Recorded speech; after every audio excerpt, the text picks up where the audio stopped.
수능의 변별력이 좀 떨어지겠죠. 그죠? 떨어질 거예요. 그러면 뭔가 그렇다고 정시를 없애지는 못해요.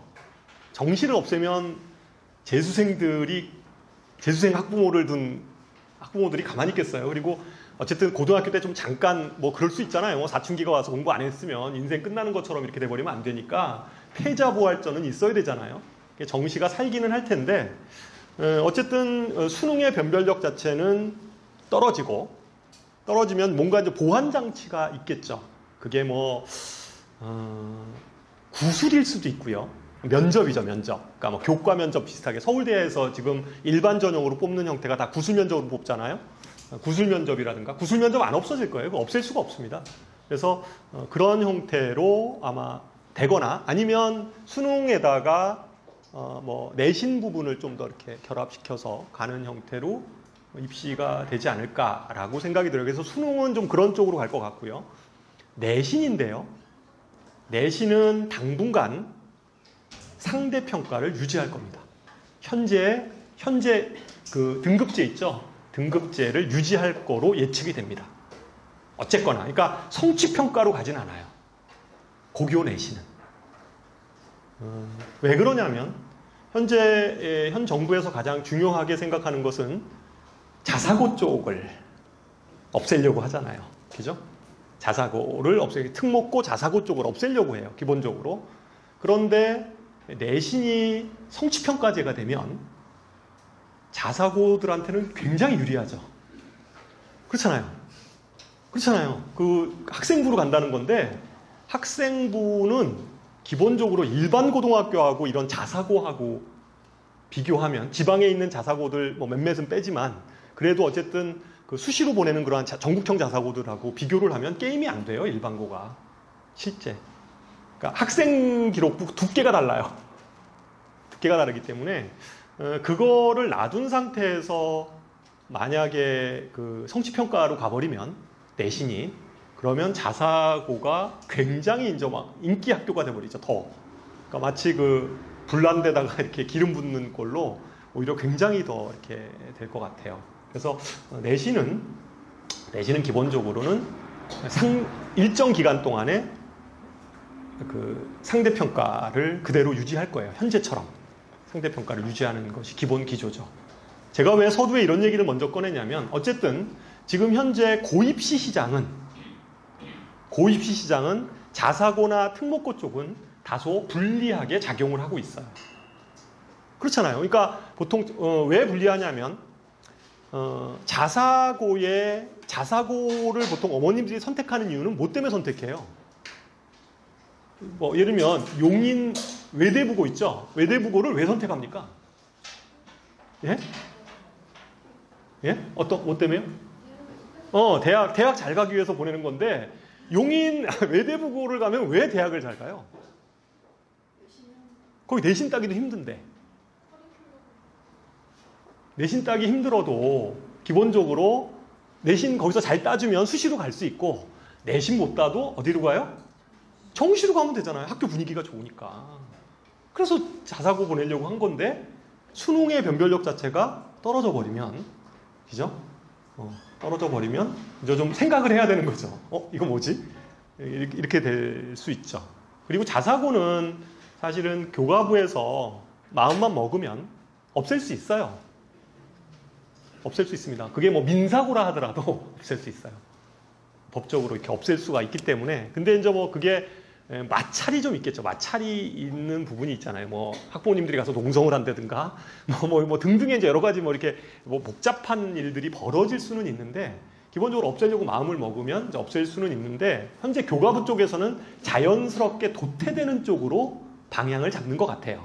그러니까 입시 정책 자체를 자연스럽게 좀 도태되는 방향. 앞으로 3년 후니까 그런 쪽으로 방향을 잡는 거다. 그래서 현재 그 뭐 어쨌든 발표는 안 났지만 수능은 절대평가로 방향을 잡은 것 같고요. 그 다음에 내신은 상대평가를 당분간 유지하는 쪽으로 가닥을 잡은 거로 정리를. 예? 그거는 뭐 지금 현재 왜 그거를 그럴 수밖에 없냐면 수능이 절대평가가 돼버리고 내신마저 절대평가가 돼버리면 변별력이 없을 수 있잖아요. 정시에서. 그러니까 그 부분이 좀 제일 우려스러운 거죠. 그러니까 두 개 다 절대평가로 갔을 때 실제 대입시의 변별력 자체가 확 떨어져 버리면 의도하지 않게 예전에 그런 적이 있었잖아요. 그 노무현 정부 때죠. 그때 절대평가 한번 했다가 1년 하고선 그 다음에 그냥 확 바뀌어버린 적 있잖아요. 그러니까 그런 그것들을 되풀이하고 싶진 않은 거죠. 그래서 기본적으로는 지금 수능은 어차피 절대평가로 가도 9등급 절대평가로 가면 다소 변별력이 있을 거라고 생각을 예측을 하는 거예요. 뭐 물론 인원수는 늘어나는 건 맞지만 그렇게 좀 생각을 하고 있는 거고, 거기에 내신마저도 이렇게 가버리면 변별력 자체가 워낙 확 떨어져 버리고, 또 한 가지는 제가 보기에는 자사고 부분을 염두에 둔 것 같아요. 성취평가로 가버리면 자사고에 너무 유리해져 버리니까 그럴 수 있잖아요. 그렇게 돼버릴 수 있으니까 실질적으로 어머님들이 자사고를 조금 두려워하는 이유는 우리 아이가 저 학교에 가서 밑에 깔아주는 거 아니야? 뭐 이런 생각 하시기 때문에 통상 그런 학교 지원 안 하는 학부모님도 많이 계시잖아요. 근데 이제 그것 때문에 그런 거죠. 지금 제가 얘기한 얘기는 근거 없는 얘기가 아니라 어제 저녁 한 5시쯤에 김상곤 교육부 장관 내정자가 매일경제신문하고 인터뷰한 내용이에요. 저도 이제 계속 지금 이렇게 모니터를 하고 있는데, 어쨌든 발표한 내용이고, 그 기조로, 지금 제가 얘기했던 기조로, 제가 그냥 지어낸 게 아니라 그 기조로 갈 거다라고 생각을 하십니다. 좀 더 자세하게 지금 요 내용에 대해서는 궁금하시면 저희 학부모 설명회가 한 번 더 있어요. 그 이슈를 가지고 한 번 더 있으니까 그때 한번 오시면 좀 더 자세하게 얘기를 하겠습니다. 제가 오늘 서두에 이 얘기를 먼저 꺼내는 이유는 이게 이제 영재고 입시도 자사고 입시하고 사실 관련이 있잖아요. 우리 어머님들이 영재고 입시를 관심 있게 보는 이유도 뭡니까? 좋은 대학 보내기 위해서 이렇게 다 와 계시는 거라고 저는 생각을 하는데, 물론 우리 아이를 영재로 키우면 참 좋겠다 이런 생각을 해서 생각하실 수도 있겠지만, 어쨌든 입시 쪽에 영재고에 들어가게 되면 유리하리라고 생각을 하니까 지금 이제 관심들을 많이 갖는 부분인데, 어쨌든 자사고나 외고 쪽은 어쨌든 좀 폐지 방침으로 가고 있고요. 현재 교육 기조가. 과거 얘기는 간혹 가다가 이렇게 나오기는 해요.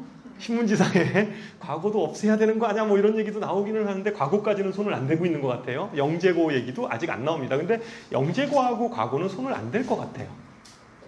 그렇잖아요. 뭐 과거 아이들이 실제 과학고등학교에서 의대나 이런 데 못 가게 아예 정책적으로 발표를 계속 예전부터 하고 있었고, 대부분의 아이들이 과고나 영재고에 졸업한 아이들은 어쨌든 그 진로 목적에 맞게, 그렇잖아요. 뭐 공대나 뭐 자연계 쪽으로 이렇게 쭉 자기 진로에 맞게 이렇게 진학을 하고 있고, 그 다음에 21세기 정보화 사회에서 그렇잖아요. 이런 우수한 인재를 키워내야 된다는 어떤 당위성. 그러니까 과고나 영재고는 벌써 급이 다르다 이렇게 생각을 하니까 기본적으로 그 부분은 뭐 특별하게 입시에 영향을 받거나 그러지는 좀 않을 거라고 생각을 해요.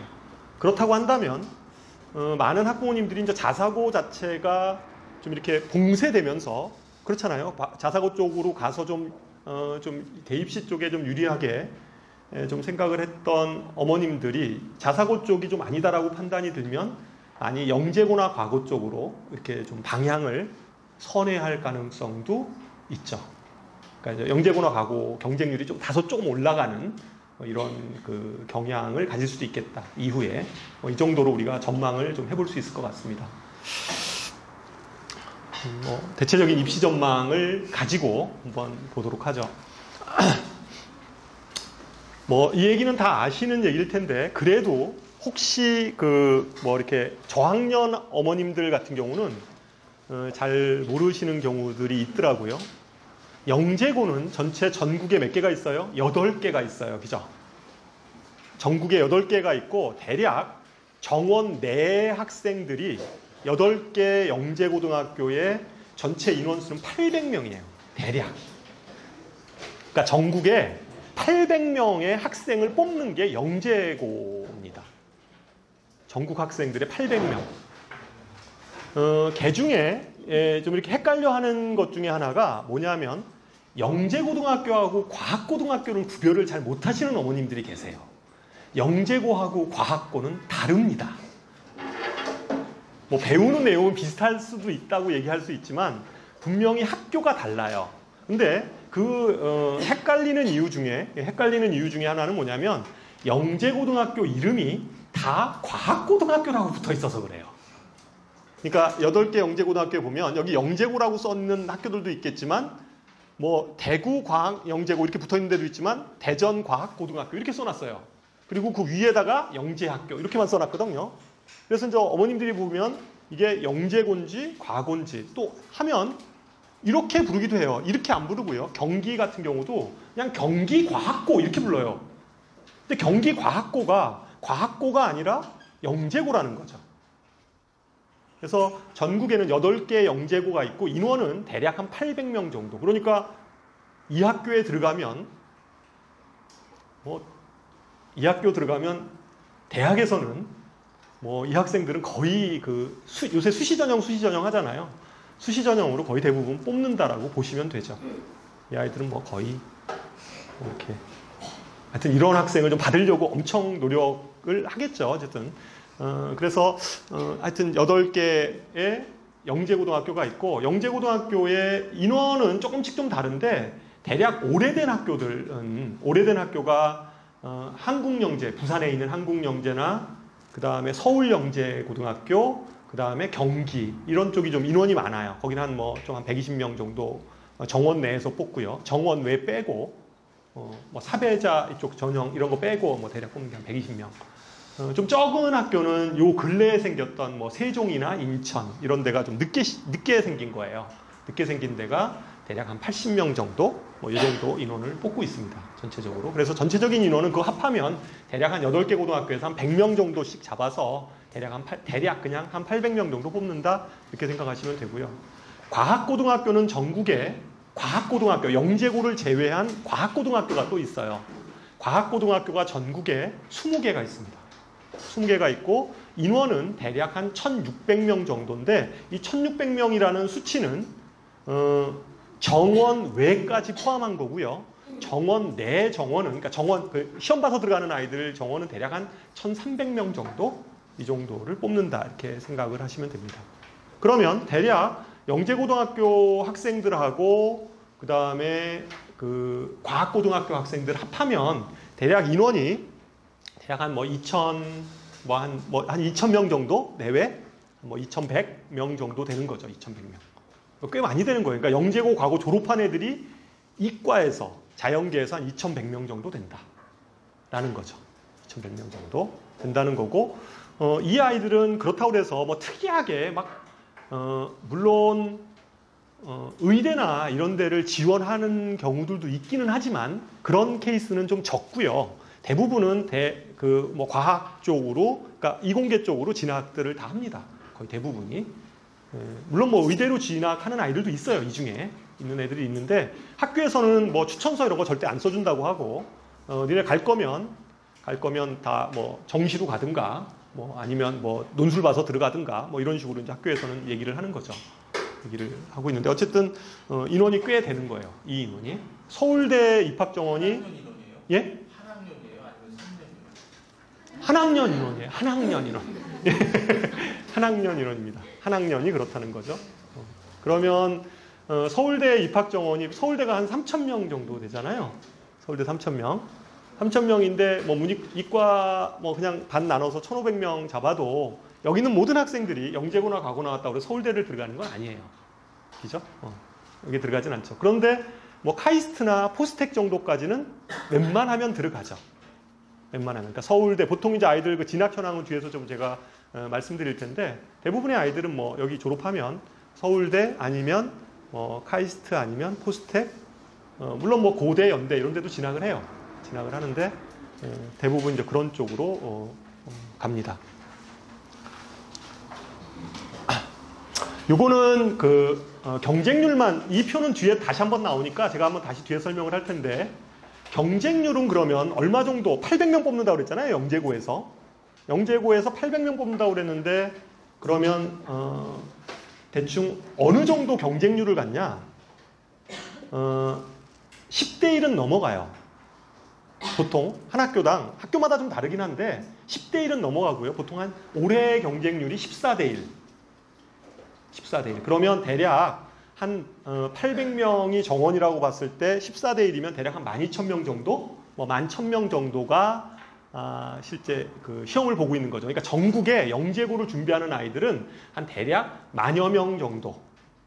그죠? 10,000여 명 정도가 준비를 하고 있어요. 그 800등 안에 들어가기 위해서. 그죠? 그러니까 경쟁률은 굉장히 센 편이죠. 센 편이죠. 그러니까 어쨌든 좀 한다 하는 아이들은 준비를 하니까 그 정도로 됩니다. 그래서 경쟁률은 한 14대 1 정도. 올해가 그렇고 작년이 15대 1이었는데요. 작년이 15대 1이었는데 작년보다 좀 떨어진 거는 인원수도 좀 줄고 학생 수도 좀 줄고 뭐 그런 영향이라고 이렇게 분석들을 하고 있습니다.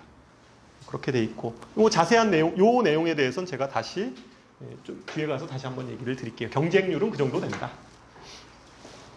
그 다음에 진학 현황인데 작년 거예요. 2016년 건데 2017년 거는 아직 정리가 좀 안 돼 있어서 요새 이 국회의원님들이 바쁘셔서 아직까지 이것에 대해서 정리를 좀 하반기 정도 되면 나올 것 같아서 그런데 대략 비슷합니다. 보면 엄청나죠. 여기 보면 한과영은 좀 서울대를 좀 많이 가는 편은 아닌데요.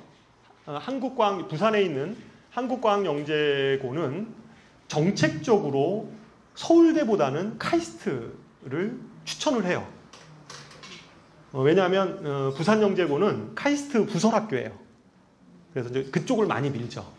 그런데 나머지 뭐 서울영재라든가 경기영재라든가 경기도에 있는 경기영재고 이런 쪽들은 좀 서울대를 많이 선호해요. 그래서 뭐 경기가고 같은 경우에 52, 서울가고 61, 반은 서울대 가는 거죠.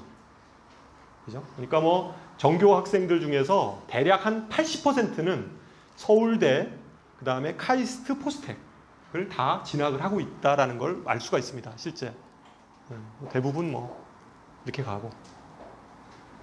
그래서 뭐 그 다음에 작년에 대전영재가 처음으로 졸업생을 배출했어요. 처음으로 대전영재고가 작년에 처음 졸업생을 배출했는데 작년에 서울대를 48명 갔어요. 48명. 그러니까 합격자 수가 48명. 학교에 전화해 보니까 그렇다고 그러더라고요. 그래서 어쨌든 그 영재고를 들어가면 그 대부분의 학생들은 뭐 서울대나 카이스트나 포스텍 이런 데는 뭐 그냥 뭐 무난하게 다 간다 이렇게 볼 수가 있습니다. 그죠? 꿈의 학교죠. 꿈의 학교. 그리고 이제 뭐 이런 건 아실 거예요. 여기서 들어가면 이 학교들은 수능 이런 거 안 가르칩니다. 뭐 수능 공부 이런 건 안 해요. 그러니까 고등학교 일반 학생들이 배우는 그런 수능 공부하는 게 아니라 다 무슨 이 고급 수학, 고급 물리, 뭐 실험, 뭐 대학교 뭐 이런 것들로 실험 설계 이런 걸로 다 이루어져 있어요. 주로 뭐 그러한 쪽으로 이렇게 연구하고 실험하고 이런 거의 대학교에서 취급하는 이러한 그 공부들을 하고 있는 겁니다. 그러니까 당연히 현재 학생부 종합전형에서는 굉장히 유리한 아이들이죠. 똑똑하기도 하지만 뭐 배우는 게 다 맨날 실험하고 이러는 거니까 자기 진로에 따라서 연구하고 보고서 쓰고 이런 게 얘네들 하는 일이 그거예요. 오히려 얘네들은 수능 시험 같은 건 잘 못 봐요. 그런 공부를 안 해서. 그러니까 수능 시험 만약에 수능으로 의대를 가려고 하면 굉장히 공부 혼자 열심히 해야 돼요. 학교에서는 안 가르쳐 주니까. 근데 머리가 좋으니까 이제 또 금방 하긴 하는데 어쨌든 학교에서는 수능 공부나 이런 건 전혀 안 시킵니다.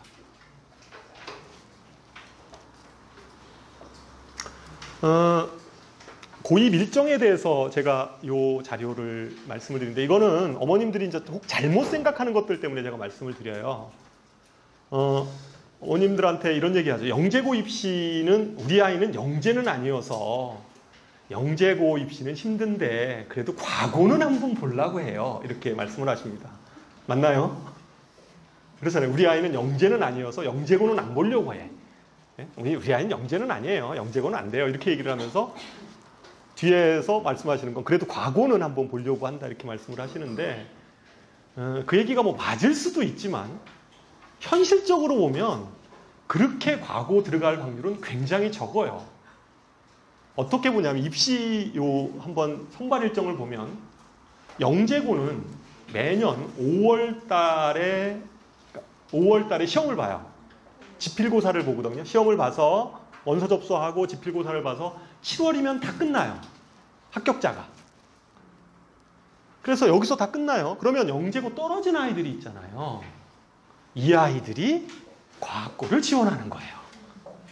물론 영재고 안 본 아이들도 지원을 해요. 과학고를. 지원을 하는데 실제 과학고에서 중요한 건 뭘 볼까요? 과학고에서 내신으로 뽑을까요? 수학하고 과학 내신으로 과학고에서 아이들을 선발을 할까요? 물론 그게 기본일 수는 있어요. 그러니까 학생부 자료로 그걸 보기는 하는데 그거는 여기 아이들도 다 그 정도는 해요. 그렇잖아요. 다 A죠. 뭐 다 A예요. 얘네들도 웬만하면 수학하고 과학은 A예요. 그러니까 그 무수한 많은 아이들이 똑같은 내신 성적을 가지고 있는 아이들이 과학고를 다 지원을 한다고 했을 때 과연 아이를 선발하는 게 물론 뭐 수학과학에 대한 세부 특기사항 뭐 이런 것들도 볼 수는 있겠으나 여러 가지 측면에서 보겠죠. 보기는 하겠지만 결국은 아마 제가 보기에 당락을 결정하는 거는 과학고등학교 캠프 들어가서 면접으로 결정하지 않을까 이렇게 생각이 들어요. 근데 그 면접이 인성 면접이 아니라 사실은 이제 아이들이 문제 해결력을 묻고 있는 수학 과학에 대한 사실은 심층 면접을 하는 거죠.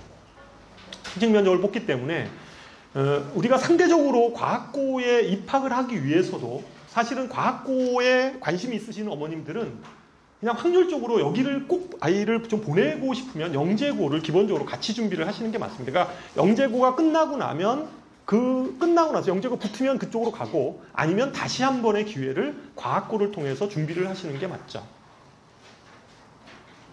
그러니까 이렇게 됩니다. 그래서 어쨌든 외고 뭐 자사고 쪽은 외고 자사고 쪽은 이제 점차적으로는 뭐 그럴 거고 과학고는 그대로 이렇게 전기고가 남을 거예요 아마 이거는. 그래서 선발 시기는 이렇게 될 거고 여기를 지원하는 과학고를 지원하는 대다수의 아이들은 영재고 입시를 계속 준비했던 아이들이 어쨌든 준비를 하는 거죠. 물론 개중에 이거 준비 안 한 아이들 중에서도 여기 붙는 사례들도 있어요. 꼭 뭐 이걸 준비를 해야지만이 붙고 이런 건 아닌데 확률적으로 보면 좀 그렇다는 거죠. 실제 영재고 좀 준비했던 아이들이 훨씬 좀 유리하게 된다. 어차피 수학과학을 계속 준비했던 아이들이기 때문에 이 아이들이 그래서 훨씬 유리한 그 입시 결과를 아마 가질 거라고 생각을 합니다. 선발에 대해서, 선발 일정에 대해서 제가 말씀을 드렸고요. 영재고 선발 방식입니다. 영재고 선발 방식은 1단계는 서류예요. 서류. 1단계 서류인데 1단계 서류에는 뭐 학생 기록부 들어갈 거고요. 당연히 자소서 들어갈 거고요. 그 다음에 추천서 들어갈 거고요. 추천서 들어갈 거고 여기서 뭐 자소서 쓰는 거 이런 건 별로 어려운 문제는 아니에요. 좀 준비를 하면 되니까.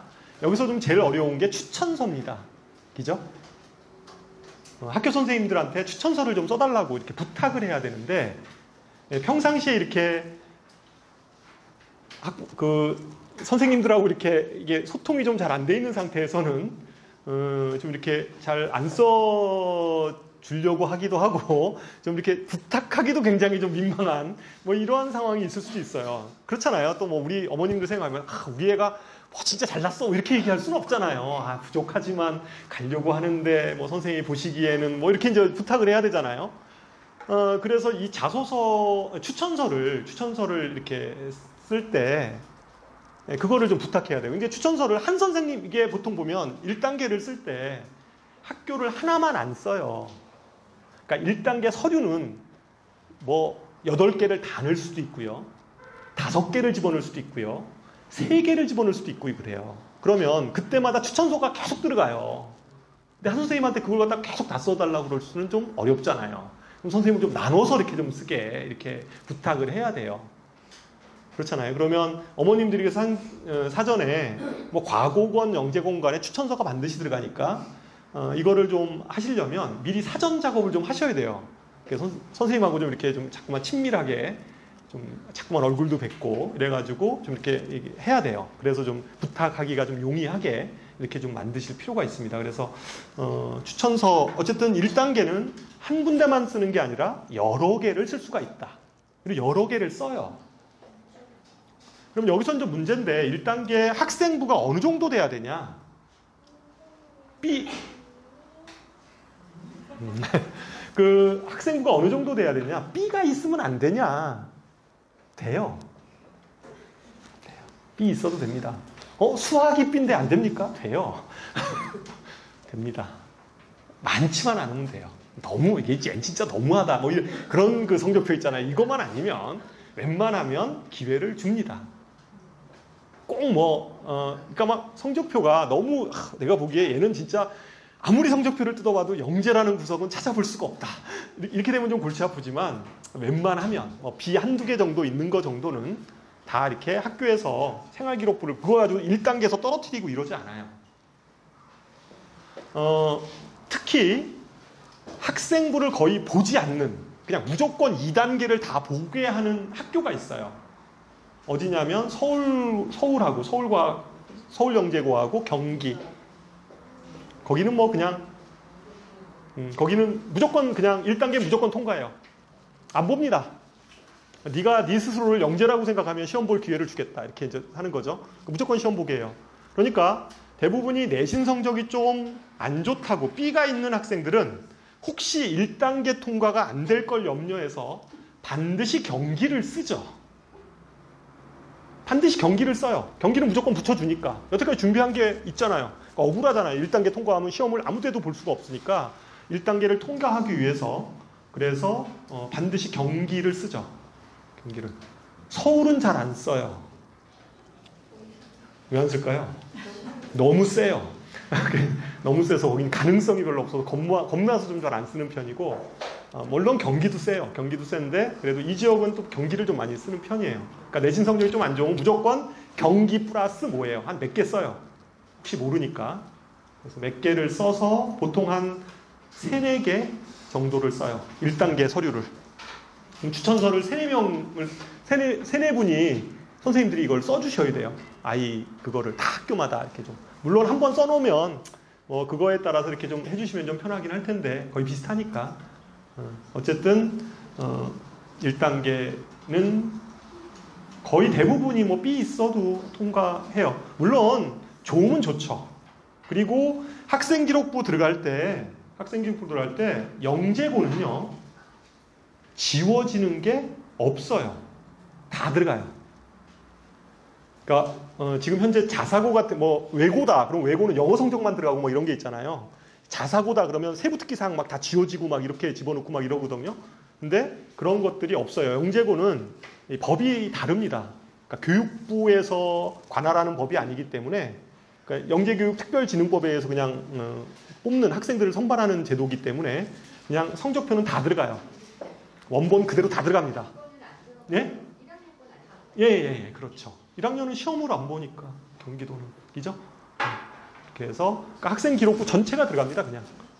근데 1단계는 어머님들 너무 겁먹으실 필요 없어요. 뭐 거의 대부분 그냥 통과가 된다고 보시면 됩니다. 물론 학교에 따라서 1단계 서류 중에서 아주 훌륭한 학생들 있잖아요. 1단계 서류가 진짜 얘는 학교에서 보기에도 막 뽑고 싶어 이런 아이들이 있어요. 이런 아이들은 우선 선발을 실시하는 학교들도 있어요. 몇 명 정도 너는 2차 시험 면제해줄게 뭐 이런 거 있잖아요. 보기에 그럴 수도 있잖아요. 그러니까 너 2차 시험 면제해줄 테니까 우리 학교에 와서 앉아있기만 해 뭐 이런 거 있잖아요. 넌 딴 거 하고 시험 안 봐도 좋아 뭐 이렇게 하는 그런 학교들도 있어요. 있기는. 그러니까 어떤 학교는 또 2차 후발, 2차를 아주 잘 보는 학생들은 3차 캠프를 좀 면제해주는 이러한 것들도 있어요. 어쨌든 우수한 아이들은. 근데 어쨌든 뭐 전체적인 흐름은 1단계 통과는 뭐 특별한 케이스가 아니면 거의 대부분 통과가 된다. 그리고 나면 이제 2단계죠. 2단계가 지필이에요. 지필인데 지필은 하나만 선택해서 가서 시험을 봐야 돼요. 여기에 원서를 3개를 넣었어요. 3개 중에서 붙은 학교가 생길 거 아니에요. 3개가 다 붙었어요. 1단계가 통과가 됐으면 2단계는 3개를 다 가서 보는 게 아니라 그 중에서 하나만 선택을 해서 보게 됩니다. 그러니까 자기가 이제 자신 있는 학교 하나를 선택해서 보게 되는 거죠. 그죠? 보게 되는데 대체적으로 이제 여기 보면 2단계 선발 인원이 여기 지금 쭉 나와 있어요. 2단계 선발 인원이 학교별로 쭉 나와 있는데 아까 앞에 있을 거예요. 우리 자료집에 보면. 근데 그냥 뭐 얘기 들으시면 돼요. 2배수 정도 뽑습니다. 모집 정원의 2배수. 예를 들어서 여기 120명 모집하면 뭐 한 200명, 대략 뭐 90명, 180명, 한 2배 정도 이렇게 생각을 하시면 돼요. 그러니까 2배수를 뽑아서 2배수 합격자들을 대상으로 해서 3차 캠프를 하는 겁니다. 그러니까 2단계 지필고사예요. 2단계는 지필고사인데 2단계가 이제 지필고사인데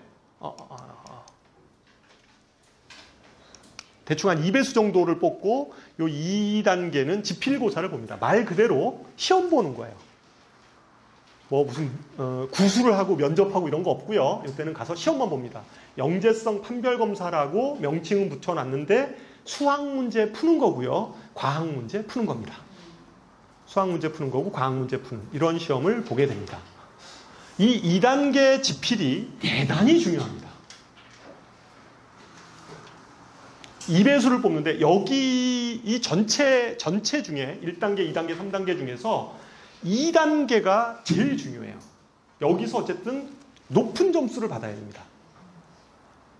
그러면 3단계, 그러니까 2단계가 거의 당락을 결정하는데 그렇다고 해서 캠프가 영향을 안 주냐? 그거는 아니에요. 그러니까 영향을 주는 학생들은 어떤 학생들이냐면 2단계 시험에서 커트라인에 걸린 아이들 있잖아요. 그 언저리에. 그런 아이들 있을 수 있잖아요. 예를 들어서 아까 90명을 뽑는데 180명을 모집했단 말이에요. 그러면 대략 한 70등? 그 지필시험에서 한 70등 정도권에 있는 아이들 있잖아요. 70등에서부터 한 그 사이 이렇게 있는 아이들, 뭐 100몇 등까지 이렇게 있는 아이들은 캠프가 굉장히 중요하죠. 그렇잖아요.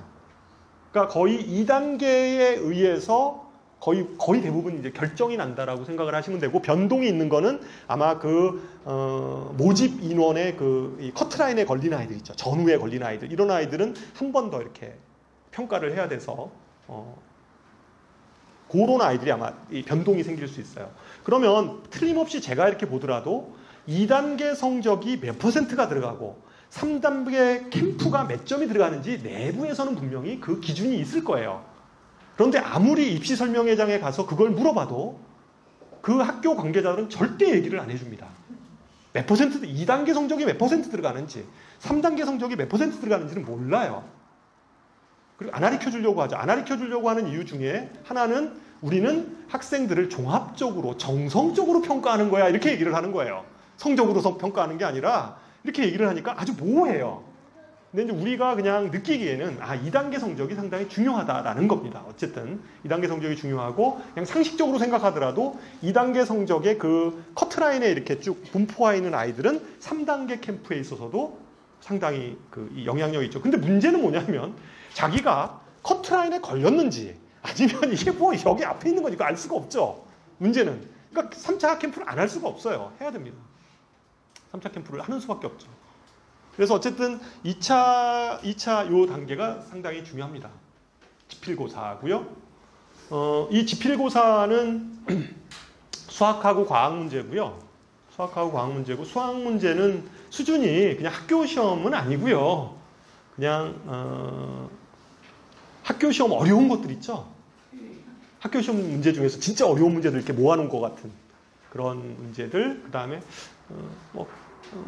경시 기초 정도. 그렇죠. 네, 뭐 그 정도 수준의 문제들, 이런 것들. 뒤에 나중에 그거는 뭐 어떻게 공부를 해야 되는지 뭐 이런.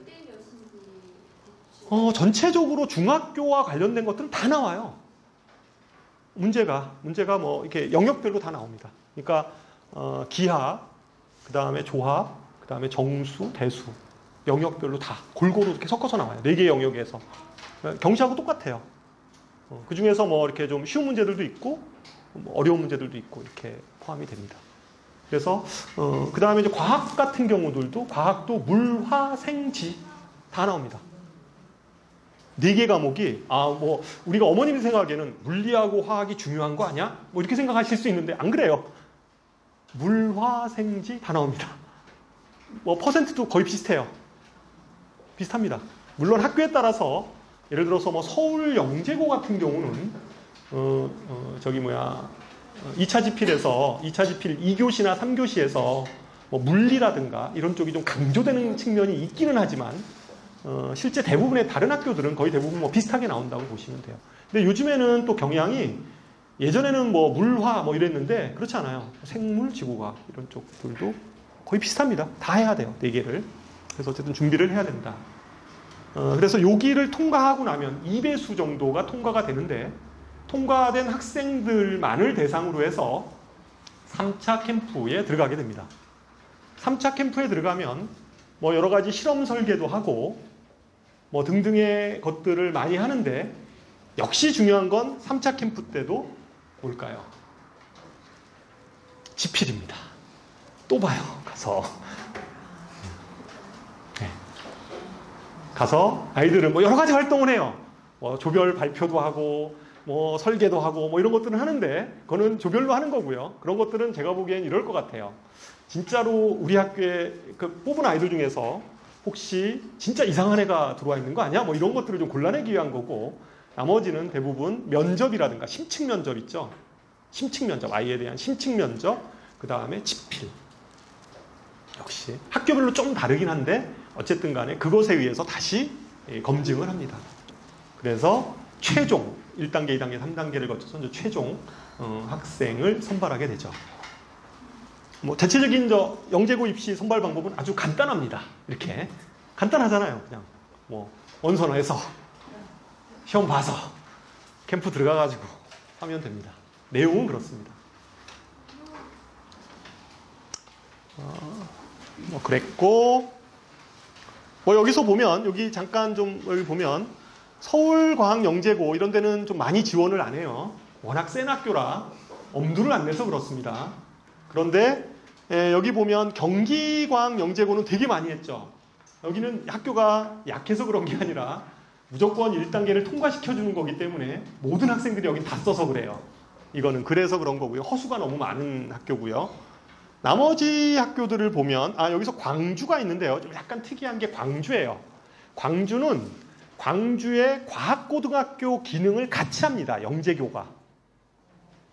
그래서 반은 지역으로 뽑고요. 네, 반은 전국으로 뽑고 이런 거예요. 그러니까 영재학교긴 한데 일부 반은 과학고등학교의 기능을 하는 거죠. 광주에서. 그러니까 그런 형태로 돼서 여기는 반이 좀 적어요. 그래서 45명. 그러니까 90명 중에서 45명을 전국으로 뽑는데 그러니까 이제 어머님도 생각하기엔 야 이거 45명을 뽑으니까 불리한 거 아니야. 딴 데는 90명인데 전국에서 여기 45명 뽑으면 되게 불리한 거 아니냐 이렇게 생각을 하기도 해요. 그리고 잘 모르시는 이 분들은 여기는 막 안 집어넣으려고 해요. 그런 경향들도 있어요. 인원이 적다고 여기 해봐야 안 된다고 생각하는데 그렇지 않습니다. 그렇잖아요. 저희 학원에서 2명 집어넣었거든요. 여기에 1명이 됐어요. 2차 통과된 게 우리 최종 올해 기준에서 2명 집어넣었는데 1명이 2차 지필에 통과했어요. 2명 중에. 그러니까 뭐 많은 거잖아요. 사실은 2명 했는데 1명 들어갔으면 50%인데. 그죠? 그래서 실제 2차 통과하는 부분이 인원이 적다고 그래서 꼭 그런 건 아니에요. 뭐 이런 세종이나 인천 이런 데 가까웠기도 하고 예술영재라고 붙어 있는 데가 있는데 그건 뭐 별로 의미는 없어요. 앞에 뭐 예술이 있어서 여기 뭐 혹시 예체능 애들 가는 거 아니야? 뭐 이렇게 생각하실 수도 있는데 그런 거 전혀 상관없습니다. 이름만 그냥 예체. 그러니까 요새 문이과 통합 뭐 이런 개념으로 좀 받아들이시면 돼요. 그러니까 너무 그 자연계 쪽, 이공계 쪽만 생각하는 게 아니라 좀 이렇게 그 인문학적인 어떤 소양 이런 것들도 좀 이렇게 아이들을 기르게 하는 학교였으면 좋겠다라는 취지예요. 그래서 예술자가 붙은 겁니다.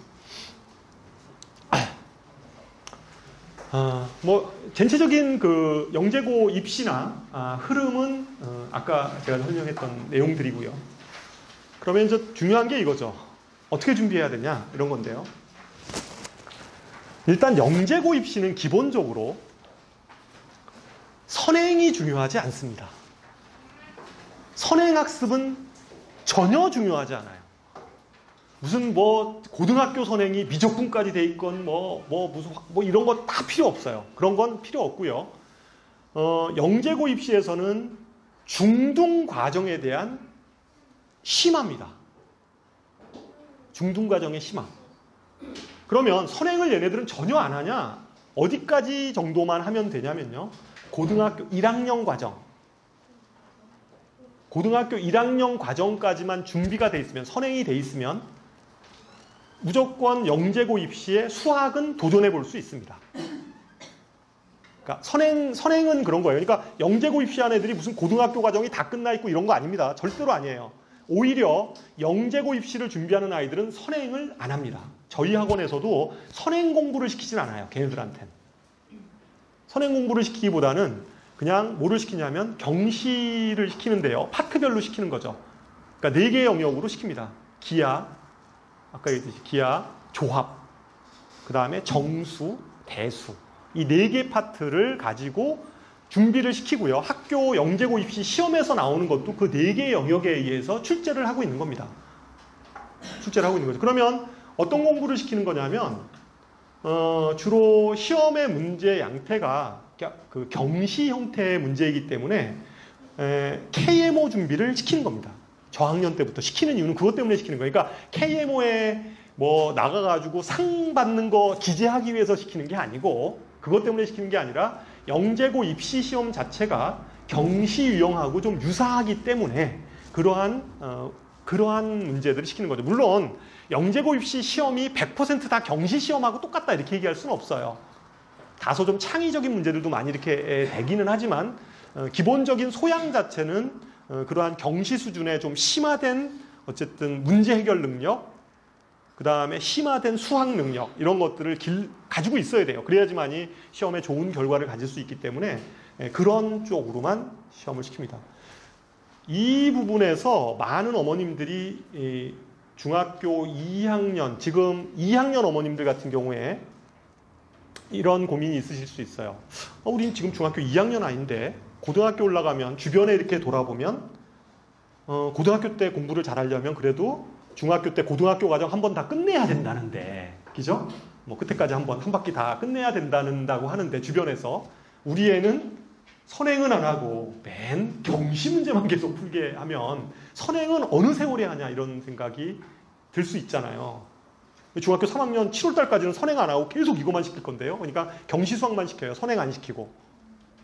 그냥 선행은 고등학교 1학년 과정이 끝입니다. 1학년 과정 뒷부분은 잘 시키지도 않아요. 거기 뭐 지수로그 파트라든가 이런 건 영재고 입시에 나오지도 않고 이러기 때문에 그런 것도 시키지도 않아요. 그래서 실제 선행 부분이 굉장히 안 나가 있어요. 아이들이. 영재고 입시하는 아이들은 선행이 거의 안 돼 있다시피 해요. 실제. 그러면 이제 불안하죠. 주변에 보면 얘가 만약에 붙으면 괜찮은데 떨어졌을 때 출구 전략은 뭐냐, 수학에서. 이게 도대체 얘가 이렇게 영재고 막 준비하다가 떨어지면 다른 애들은 막 선행 나가 있고 뭐 2번 받니 3번 받니 이러는데 우리 아이는 영재고가 붙으면 뭐 괜찮지만 떨어지면 얘 손해하냐? 이런 생각을 하실 수도 있어요. 그런데 그거는 걱정 안 하셔도 됩니다. 왜냐하면 이 정도 수학을 준비하고 했던 아이들은 그냥 영재고 시험 끝나는 그 7월 있잖아요. 그때부터 중3 겨울방학 2월까지 그냥 돌리잖아요. 그러면 고등학교 선행은 한 번 다 끝내요. 그 정도의 그 실제 학습 능력을 가지고 있습니다. 그렇게 훈련이 돼 있고 아이들이. 그러니까 그런 거 걱정하지 마세요. 오히려 고등학교 올라가면 훨씬 어려운 문제들 있잖아요. 지금 학교는 9등급제로 간다고 그랬잖아요. 어려운 문제도 굉장히 많이 냅니다. 실제 뭐 여기 낙생고등학교 같은 데 보면 중간고사 문제에 경시 문제가 2문제인가 나왔어요, 이번에. 예, 진짜 경시 문제가 2문제 한번 확인해 보세요. 2문제가 나와가지고 애들 반평균 점수가 50 몇 점인가 그래요. 전체 평균 수학 점수가. 그러면 거기서 고득점 맞는 아이들은 그럼 어떤 아이들이냐? 꼭 경시 문제를 다뤘기 때문에 그런 게 아니라 이제 어려운 문제를 해결하는 능력이잖아요. 이런 것들을 풀 수 있는 역량이 누가 더 높겠냐? 그냥 선행만 한 아이와 중학교 때부터 이렇게 그냥 진짜 어려운 이러한 문항들을 해결하려고 노력을 하면서 이렇게 공부한 아이들과 실제 차이를 보면 그건 게임이 안 됩니다. 그러니까 어떤 어려운 문제가 나오더라도 내신에서도 굉장히 강점이에요. 그래서 그거를 시간적으로 뭐 이거를 이렇게 이게 뭐 이렇게 선행 안 하니까 이게 뭐 이렇게 불리한 거 아니냐 이런 생각 갖지 않으셔도 됩니다. 수학에 있어서는 그래요. 그래서 대체적으로 수학은 어쨌든 심화 위주로 진행을 한다. 뭐 이게 제 얘기고요. 그다음에 이제 과학인데 과학은 4과목을 다 해야 된다고 그랬잖아요. 물, 화, 생지 이걸 4과목을 다 해야 돼요. 4과목을 다 해야 되기 때문에 영재고 입시를 하려고 하면 사실은 학원비가 많이 듭니다. 그렇잖아요. 4과목을 해야 되니까 거기다 수학도 해야 되잖아요. 그러면 수학, 그 다음에 과학 4과목을 다 해야 돼요. 그러니까 학원비가 사실은 좀 많이 듭니다. 그랬을 때 이제 과학은 어느 정도 수준이냐면 과학도 중학교하고 관련된 내용들을 충분히 심화시키는 정도까지를 해야 돼요. 충분히 심화되는 정도까지를 해야 됩니다. 보통 물리 1, 물리를 기준으로 물리 1, 물리 2 정도까지. 근데 뭐 2 내용을 다 하진 않지만 중학교하고 관련된 거는 다 하는 거죠. 그죠?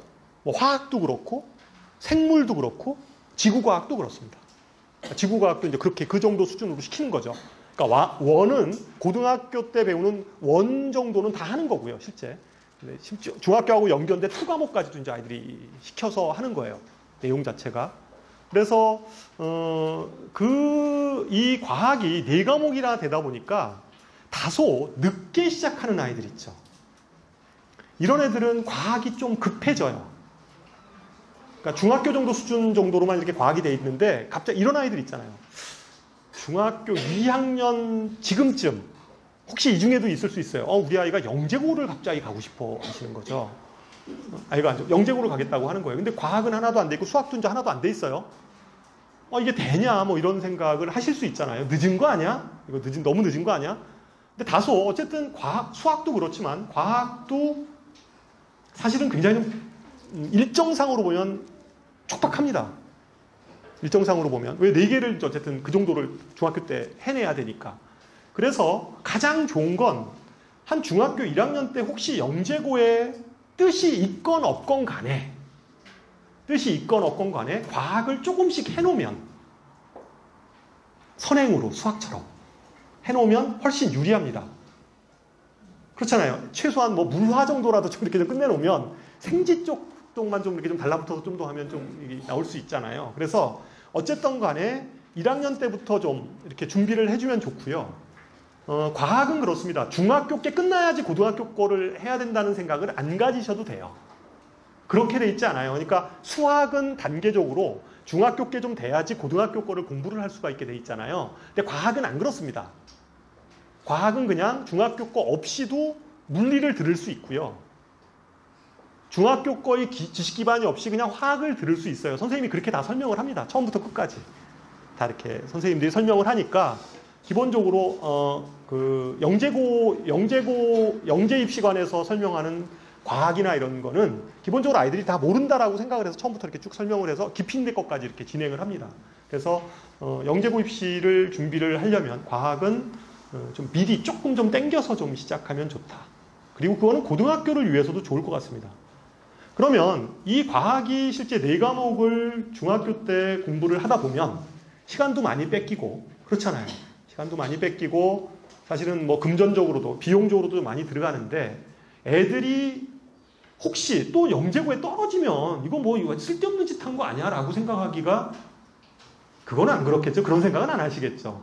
그죠? 고등학교 가면 이과를 가려고 한다면 기본적으로 그렇잖아요. 이과를 가려고 한다면 앞으로는 고교 선택 학점제라고 그랬잖아요. 학점제, 고교 학점제. 그러니까 자기가 원하는 과목을 선택해서 듣잖아요. 자기가 만약에 공대를 간다. 그러면 그러한 과목에서 과학을 좀 많이 이렇게 듣는 오히려 그럴 거를 자기가 선택해서 그러니까 다른 과목보다도 오히려 수학이나 과학 쪽에 많이 치중해서 이렇게 수강 신청을 하게 되고 그것에 대해서 이렇게 점수를 딸 수 있고 그 다음에 학생부 종합 전형을 위해서도 학교에 뭐 경시대회 이런 것들이 많이 열려요. 상 주기 위해서. 그죠? 그럴 때 고등학교 가서도 굉장히 유리하죠. 이 아이들이. 설사 영재고에 떨어져도. 제가 가리키는 제자 아이들 중에서도 보면 대부분 과학이나 이렇게 과학 쪽에 학교 경시나 수학의 경시, 학교에 보면 수학 경시 대회도 있고 고등학교에 과학 경시 대회 이렇게 이런 것들이 있어요. 그 아이들 비교과 챙겨준이라고 학교에서 이렇게 권위 있는 그러한 대회들을 엽니다. 1년에 몇 차례씩. 실제 그런 데서 아이들이 수상하는 아이들 같은 경우에 보면 대부분이 중학교 때 이러한 과학 올림피아드 이런 것들을 준비했던 아이들이에요. 그러니까 수준 자체가 여기서는 과학에서는 올림피아드 준비를 좀 시키죠. 1년에 한 번씩 뭐 물리 올림피아드, 화학 올림피아드 이런 게 있어요. 그러니까 그러한 시험에 아이들을 좀 참가시켜서 그때 활짝 아이들 기량을 확 끌어올립니다. 시켜서. 그래서 그런 준비들을 하면서 영재고 준비를 같이 하게 되는 거죠. 그러니까 올림피아드를 준비를 시키는 것은 수학이나 과학이나 다 뭐 상 받기 위해서 그런 게 아니라 아이들의 역량을 높여주기 위해서 그런 것들을 그냥 활용하는 겁니다. 대부분의 영재학교 애들은 다 그렇게 준비를 하고 있습니다. 그래서 그냥 제가 지금 여태까지 얘기했던 내용들을 다시 한번 좀 정리를 해보면 현재 초등학교 6학년이나 중학교 1학년 학생들 이런 학생들은 수학에 있어서는 그냥 KMO 준비를 시키면 됩니다. 이렇게 KMO 준비를 한 1년 정도 준비를 하고 있으면 돼요. 이때부터 6학년 애들 KMO 대비를 시키고 저희 학원 같은 경우는 KMO 반이 주 3일을 합니다. 주 3일. 월수금이면 월수금, 화목토면 화목토 이렇게 3일을 수업을 하게 되고요. 물론 올 때 좀 많이 시킵니다. 보통 한 6시부터 시켜서 10시까지는 그냥 기본적으로 시키고요. 그 다음에 남겨서 12시까지 좀 또 더 공부를 시킵니다. 독서실로 이동을 시켜서 그러니까 아이들이 6시에 오면 밤 12시까지 공부를 하는 거예요. 수학을. 이렇게 시키고 있습니다. KMO반은 참고로 그냥 제가 전체적으로 말씀드리면 이 개강일시는 한 7월 10일경에 저희 학원 같은 경우는 개강을 그때 다시 시작을 합니다. 7월 10일. 그리고 그러니까 물화생지 이쪽은 주말에 단과반들이 저희 학원에는 개설이 되어 있습니다. 그러니까 주중에는 뭐 영어도 시켜야 되고 다른 거 시키셔야 되잖아요. 그래서 주말에 한 번입니다. 주 1회. 그래서 물화생지 단과반이 개설되어 있으니까 이것도 이렇게 중간에 초등학교 6학년 어머님이나 중1 어머님들은 지금 만약에 준비를 좀 하고 싶은데 그러면 이런 단과 수업 부분들을 과학도 좀 시키는 게 좋습니다. 일단은 물리하고 화학 중심으로 먼저 시키시는 게 좋으리라고 생각을 합니다. 그러면 중학교 2학년들은 어떻게 하는 게 좋으냐면 현재 중학교 2학년인데 영재고 입시를 준비해야 되겠다라고 생각을 하면 이것도 저희가 7월 10일 날 개강을 하는데요. 똑같이 7월 10일 날 개강을 하는데 중학교 2학년 아이들은 입시반입니다. 이때부터는 주 7일을 나와야 됩니다. 월요일부터 일요일 날까지 주 7일을 나와야 되고요. 오로지 영재고 입시에 매진합니다. 그래서 수학이 3일이고요. 물리하고 화학, 그 다음에 생물지구과학이 각각 그러니까 물리, 화학, 생물지구과학이 다 들어갑니다. 그래서 일요일 날까지 이렇게 시간표가 짜져 있습니다. 그냥 아예 그러니까 쉽게 얘기하면 종합반이라고 보시면 됩니다. 그러니까 여기에 입시반에 아예 들어와서 수학하고 그 다음에 과학 4가지를 다 준비를 합니다. 중학교 2학년 어머님들 중에서 일찍 준비하신 어머님들은 별로 좀 크게 문제는 없습니다. 그런데 그리고 영재고 입시는 좀 일찍 시작하면 시작할수록 훨씬 붙을 확률이 높습니다. 일찍 하면 할수록 1년이라도 일찍 시작하면 아니면 6개월이라도 일찍 시작하면 훨씬 붙을 확률은 높아져요. 높아지는데 그리고 늦게 시작하면 시작할수록 붙을 확률은 점점 희박해집니다.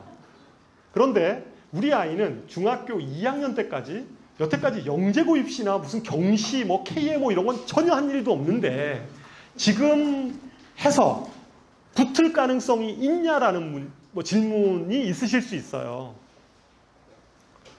그냥 사례를 가지고 말씀을 드릴게요. 작년에 저희 학원에 올해 저희가 그러니까 보통 보면 뭐 이건 그냥 현실이라 제가 그냥 말씀을 드립니다. 솔직하게. 초등학교 때부터 막 영재고 입시를 일찍부터 준비한 애들은 대부분이 다 대치동에 나가 있습니다. 대치동에 나가 있어요. 그게 분당만 해도 그래요. 다른 지역도 마찬가지입니다. 다른 지역들도 만약에 뭐 용인이다, 수지다, 그 중에서 진짜 뭐 초등학교 때부터 딱 그 영재고 입시 진짜 딱 잡아가지고 이렇게 계획 세운 어머님들 자녀분들은 대부분이 다 이렇게 그 대치동에 나가 있어요. 현재 뭐 그게 현실입니다. 뭐 저희도 인정을 합니다. 인정을 하는데 저희 학원에 같은 경우는 아이들이 이제 어떤 아이들이냐면 대체적으로 늦게 시작하는 아이들입니다.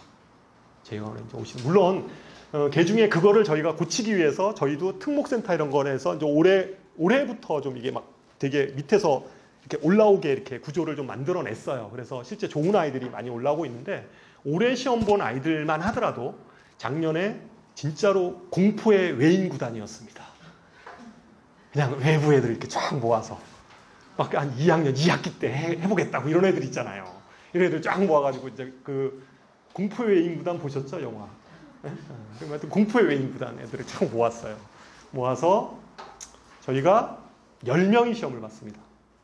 10명, 영재고 입시를. 걔네들의 대부분의 아이들은 일찍 시작한 애들이 아니에요. 다 7월 달도 아니에요.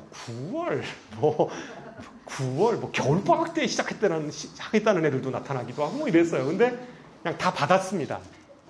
해보겠다고 하니까. 그래, 너 떨어질 수도 있어. 근데 떨어져도 남는 게 있을 거야. 이렇게 하다 보면. 이렇게 하면 남는 게 있을 거야. 거의 뭐 저희가 거의 입시에 가까워지면 새벽 1시까지 시켜요. 선생님들 계속 남아가지고 애들 계속 점검하고 이렇게 시킵니다. 10명 중에 지금 2차 발표 있죠? 2차 발표, 2배수. 2배수 발표에 저희가 대신에 늦게 시작하는 아이들은 서울과학고 힘듭니다.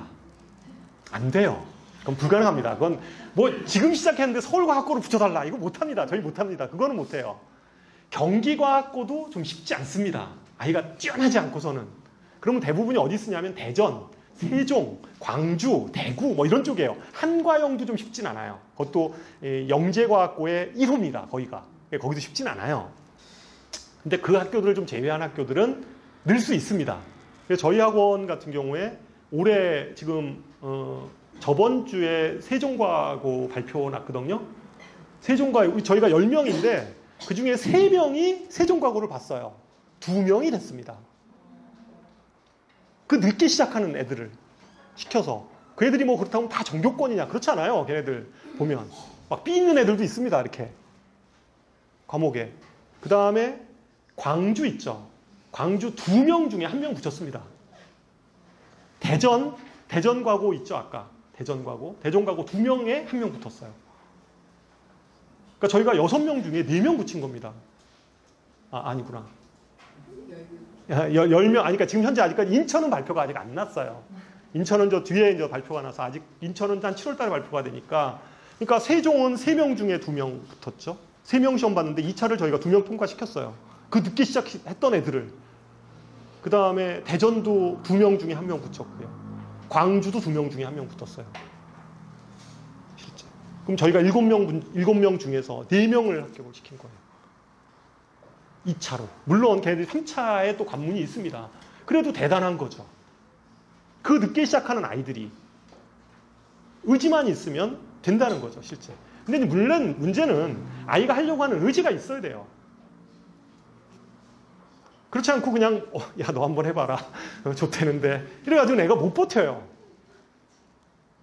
의지가 있으면 하려고 하면 꼭 늦게 시작하는 게 물론 좀 더 일찍 시작하면 훨씬 확률은 높아져요.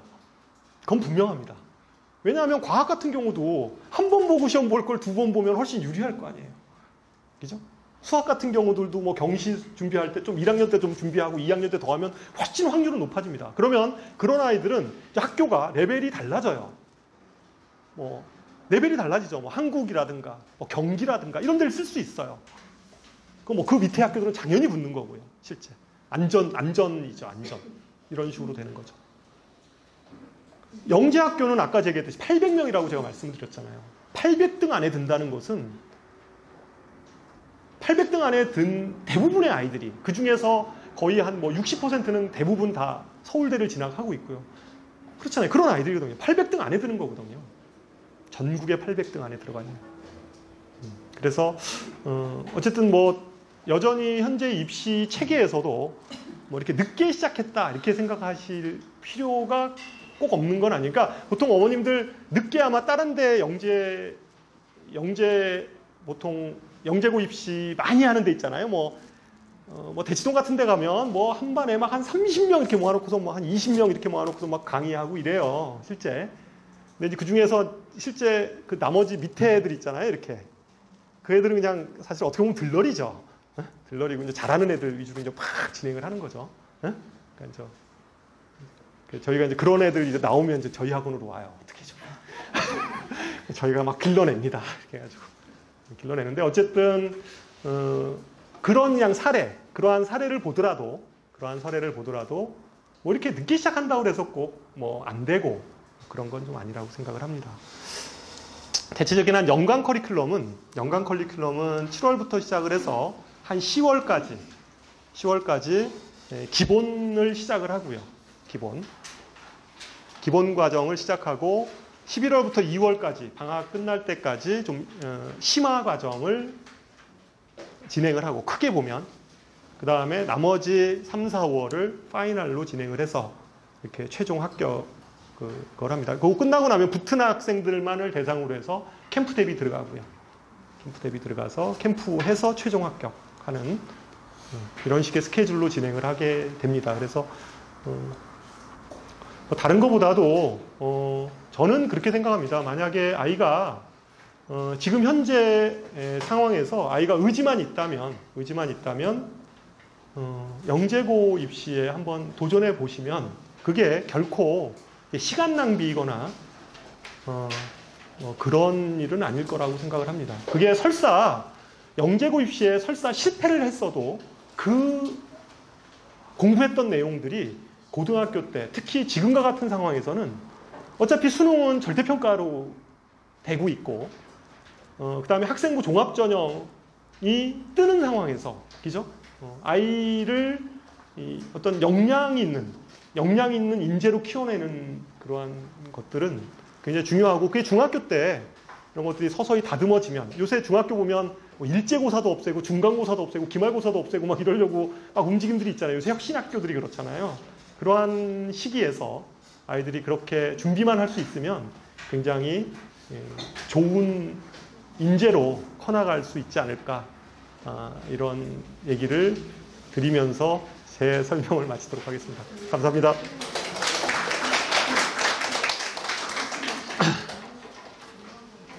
자, 뭐